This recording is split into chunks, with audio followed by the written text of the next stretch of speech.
What? This pathetic meal on a precious day off? How poor can you be? My eldest son's wife, who had come home to visit, complained about the meal I had prepared, her tone like that of a rebellious child.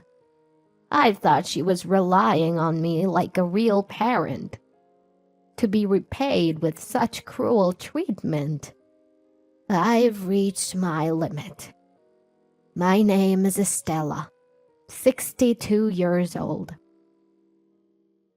My only son, Eli, has moved out, and I live peacefully with my husband, Zachary. Lately, I've been attending the local community center, learning sewing as a hobby. I look forward to going there for lunch and coffee with friends I've met, and today is no different. I'm going fishing with my buddies. If the time works out, I'll pick you up, so give me a call. My husband calls out to me as I'm getting ready to leave. I can get back on my own, so just enjoy your fishing. It'll be a problem if something happens. I'll pick you up, so make sure to call. My husband can be a bit overprotective, but he's truly kind to me. Even if I can go and come back on my own, he always takes the initiative to drive me. No matter what happens in the future, my husband will protect me with his unwavering love. I was enjoying peaceful days, immersed in my hobbies with a sense of security. Then one day, I received an email from my son. I'm getting married to my girlfriend. I want to introduce her this Saturday. Are you free? Eli is 30 years old and works in sales at a major telecommunications company. He hasn't been home except for New Year's celebrations lately, saying he's busy with work and we haven't been in touch at all. I was surprised by his sudden marriage announcement and hurriedly consulted my husband. Wow, he's finally getting married. I've been worried that he's 30 and still doesn't have a girlfriend. I'd love to meet her. My husband was genuinely happy about our son's marriage, but I was a bit worried. Eli, like his father, was friendly and gentle, but his small flaw is being too tolerant of everything. Even in elementary school, he didn't care if a friend didn't return the last pencil he lent. Because of that, pencils and erasers kept disappearing, and he was always without. I hope he can firmly tell her what he wants. He's too generous. With such concerns, we welcomed the day of the family meeting. The girl my son brought was very tall, beautiful, and elegant like a model. This is Maybelle. Introduced by my son, she bowed her head slightly. Her demeanor was like an actress's, and I was captivated. I'm Estella, Eli's mother. Please come in. I called out, but she didn't respond. Maybelle, you're so tall and beautiful. Where did you meet? At a mixing party set up by a colleague.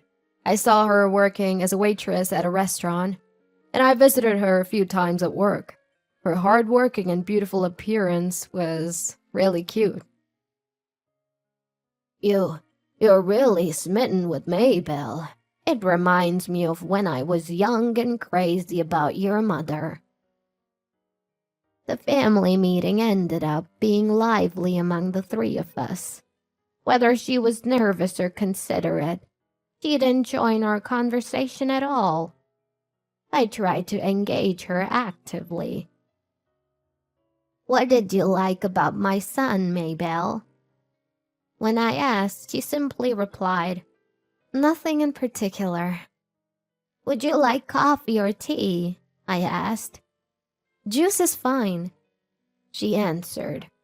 Her way of speaking was like that of a small child. After she left, I asked Eli, "Is she always like that? She doesn't talk much, or rather, she's quiet, or maybe even unfriendly." "Yeah, she's always like that." I don't mean to speak ill of her, but I was a bit concerned that she didn't greet us properly or use polite language. Eli then passionately explained, "Actually, she's a child born when her parents were high school students. They married right after graduating, but divorced due to constant fighting. I want to support her, having grown up in such a tough situation." "So that's the case. Then you must make her happy. Do your very best." I decided to warmly support my son and his wife as they started their new life. But after the wedding, my daughter-in-law started calling my mobile phone frequently. "I'm shopping, but I'm a bit anemic and tired. Can you come pick me up?" Are you okay?" "Where are you?" "I'm at the supermarket near the station. I'm sitting on a bench, so come get me."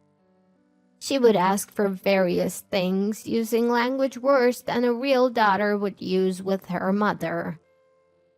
At first, I was happy to be relied upon as if she were my real daughter, but it became annoying when she called for trivial things all the time. "The groceries I bought are too heavy to carry home. I accidentally made a reservation at the wrong beauty salon. Can you drive me to the next town? It's pouring rain and I can't ride my bike home. Come pick me up." Calls like these came in all day long. While I was at the community center, I asked my husband to handle it. But sometimes he couldn't because he occasionally worked as a security guard. "Sorry, can you take a taxi today?" I'd say, and she'd reply, I'll do that if you pay the fare." I was undoubtedly being treated like a handyman. Whether it was due to her upbringing or not, my daughter-in-law's personality seemed quite twisted. Why did my son marry such a woman? How long will this situation continue? During a time filled with such doubts and anxieties, Eli came home alone. I asked him directly, "Why is Maybelle so selfish? She's beautiful, sure, but with that personality, it must be hard to be with her, right?" Eli hung his head a little and began to explain how they ended up getting married. He was smitten by her beauty and asked her out, but it wasn't easy. She demanded that he do whatever she said as a condition of dating, and he accepted it all. So that's why she's so spoiled. I regretted raising my son to be too weak and tolerant. After a while of no contact, my son said, "We'll come home together on the next holiday." and I prepared dinner to welcome them. But my daughter-in-law looked at the food I made and snapped. "What? Fried chicken and omelets? This isn't a kid's field trip, you know. Serve something like steak. How poor can you be to serve such a pathetic meal?" She berated me with the crude language of a delinquent. "I'm sorry. I should have told Mom about your favorite foods." My son bowed his head, looking defeated. Being manipulated by his wife and losing control, he is too good-natured. His wife, taking Eli's submissive attitude for granted, said, "Oh, I don't like raw fish. If it's Japanese food, I prefer meat sushi with roast beef or prosciutto. I'll tell you the place I always go to, so hurry up and order delivery." Just as I was about to raise my voice, my husband stood up, his deep voice trembling with anger. "This is the last time we'll see your faces. Think of this as your last supper and eat whatever meat sushi you want." I had never seen my usually gentle husband explode with anger like this. My son and his wife were stunned, their eyes wide open. "What do you mean by the last?" "It means exactly what it says. Your mother planned this menu long ago, making your favorites like fried chicken, omelets, roast beef, and even cake. And yet, you insulted us pathetic and treat us like poor people. We're cutting ties with you two today." My husband must have reached his breaking point. He seemed determined to sever ties with them. "What? If there's roast beef and cake, bring it out first. It's your fault for hiding it. Don't yell at me." My daughter-in-law, fearless, snapped back at my husband. If my husband had reached his limit, I was ready to challenge this devilish daughter-in-law without holding back. "I'm sorry I didn't prepare what you like. Do you have any requests?" "I told you already, meat sushi with roast beef and prosciutto, and also ahio and aqua pazza." She continued to order, unfazed by my husband's anger. "I don't have olive oil for ahio, but I have red snapper and clams, so I can make aqua pazza. I'll leave the rest to you." I quickly took out the ingredients from the refrigerator and handed her a pot. "What? You want me to do it?" She froze, holding the pot. "It seems my cooking doesn't suit your taste. Show me your skills as a housewife." I decided to leave the cooking to her. "That's a good idea. Since you called her cooking pathetic and called us poor, your cooking must be delicious." My husband backed me up. "No, I mean, I'm a guest, right?" I faced my daughter-in-law, who was trying to make excuses, and shouted, "No excuses! Just do it!" She was overwhelmed by my momentum and put the pot on the stove with trembling hands. "Don't heat it empty. The pot will burn. Start with desanding the clams and removing the stems from the cherry tomatoes." Whether she resigned herself to my stern attitude or not, she began to tap the clams with the fork. "Don't you desand clams by soaking them in salt water? Not tapping them."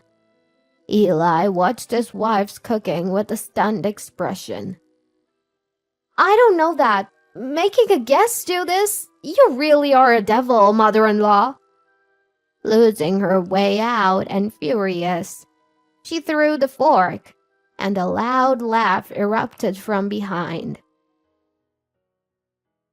"You criticize other people's cooking as pathetic, and you can't even desand clams. Also, you don't say thank you or sorry, and you have no manners at all." The voice belonged to my sister, Katrina, who had come to visit on her day off.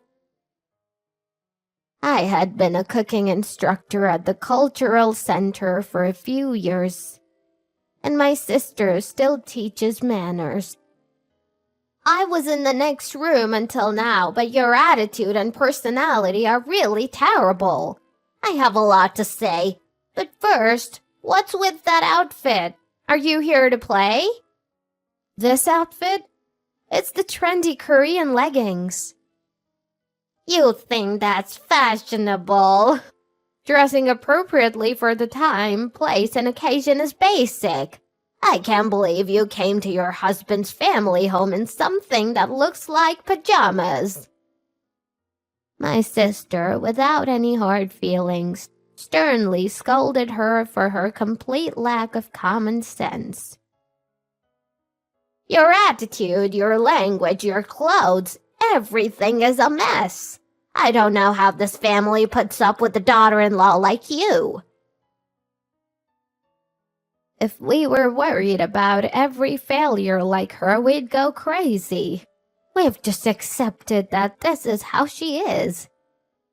Encouraged by my sister, I threw back words I wouldn't normally use. Then, my son and daughter-in-law began to argue fiercely. It's your fault for complaining about Mom's cooking. What? If you have a problem, tell these devil women. The problem is your attitude. Show some manners. They were arguing loudly. My husband silenced them with a shout. If you want to fight, do it elsewhere. If you have something to say, gather your thoughts and come back another day. I'll listen just once. My husband glared at them with a terrifying expression I had never seen before. Overwhelmed by his furious momentum, the two hurriedly left. A few days later, they came to our house with solemn faces, begging for forgiveness. It's not just your wife's attitude. It's you for allowing it. I'm utterly disgusted seeing you, with no common sense, fawning over a wife who has none either. My husband glared at Eli, still angry from the other day. I've decided, if you're going to cut ties with me, I'll divorce her. Eli's unexpected and shocking words. His wife's eyes widened in surprise. What's going on? You said you'll protect me. I thought so, but I'm convinced that what Mom and Aunt said is right. I now see how terrible your lack of common sense, your clothes, your language, and your personality are. What? You're treating me like the bad guy? You don't care about me. I'm just tired of all that about you. Eli looked down, his voice barely above a whisper. Come pick me up. I'm tired from shopping. Bring me money, I don't have enough. You kept calling my mobile phone. When I turned it off, you even called my office. When I said no, you got angry, saying, "Don't you care about me? You said you'd do anything for me." He wasn't even accused of cheating, and it seemed Eli had reached his breaking point. Think about us, who had to put up with your whims, and don't give your wife my cell phone number without asking. That's right. It's really annoying. Handle your own wife. My husband coldly dismissed them, and we decided to cut ties with our son and his wife. After we severed ties with them, my sister frequently visited their home. She said she was just enjoying tea time with them, but she was actually strictly disciplining my daughter-in-law with her expert manners training. And then, the daughter-in-law came to my house to apologize, looking like a completely different person, worn and defeated. I'm sorry, I've said terrible things to you. She bowed her head. handing over an envelope filled with cash as a token of apology and the taxi fares I had paid for her in the past. "No matter how much you apologize, I will never forgive you." I coldly pushed her away and she slumped in despair. Eli and she had been living separately within the house, and it seemed that divorce negotiations would begin soon. However, she couldn't get in touch with her biological mother, and she had neither a place to live nor any money. Driven into a corner, she seemed to realize how much her words and actions had troubled others, but it was already too late. The stormy days with our son and his wife passed, and my husband and I returned to our peaceful daily lives, enjoying our hobbies. I was thinking that Eli should find a new wife as soon as possible, and to my surprise, he actively started dating and quickly found a new girlfriend.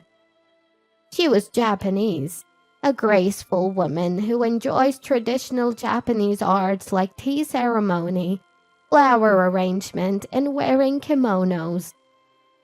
She said she liked my son's slightly shy but tolerant and gentle personality. I had once regretted that personality, but now I feel that our parenting was not wrong. "I'm going to the cultural class." "All right, I'm going fishing."